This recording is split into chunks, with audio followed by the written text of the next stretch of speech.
Missing लिंकची काय हालत झाली आहे आपण बघतोच आहे. स्वतःला इन्फ्रामॅन म्हणून घेतलं आहे देवेंद्र दादा आपण.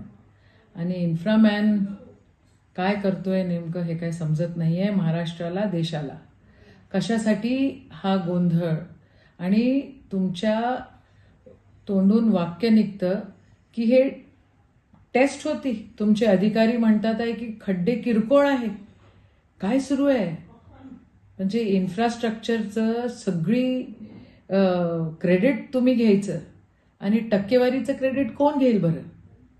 आजच्या या सरकारमध्ये जे काही सुरू आहे ते असहनीय आहे. एक गोष्ट कानावर आली होती की ज्यावेळेला मिसिंग लेनचं उद्घाटन झालं त्यावेळेला तिथे काय बळीगिळी पण दिला म्हणताय. म्हणजे हे सरकार करतं काय आहे? इन्फ्रास्ट्रक्चरच्या नावाने मोठ्या मोठ्या घोषणा करायच्या, मोठे मोठे आकडे त्या ठिकाणी टाकायचे आणि सगळे गोंधळ घालायचे. म्हणजे आज जो प्रकार मिसिंग लिंक सोबत झालेला आहे, महाराष्ट्र तुम्हाला माफ करू नाही शकत. तुम्ही ह्या सगळ्या गोष्टी कुठेतरी थांबवल्या पाहिजे. आणि भाजपचं किंवा महायुतीचं हे जे सरकार आहे हे इन्फ्रास्ट्रक्चर डेव्हलपमेंट नाही करत आहे.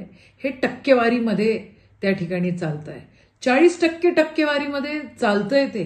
आणि हे जे काही डेव्हलपमेंटचे प्रोजेक्ट्सचे तुम्ही गोंधळ घालता ना, त्या डेव्हलपमेंटच्या प्रोजेक्ट्समध्ये दुसरं काहीतरी तुमचं नियोजन असतं. हे थांबवा, हे नाही महाराष्ट्राला आवडत आहे, बिलकुल नाही आवडत आहे. हे टक्केवारीचं सरकार आहे. माय बाप हो, हे लक्षात ठेवा.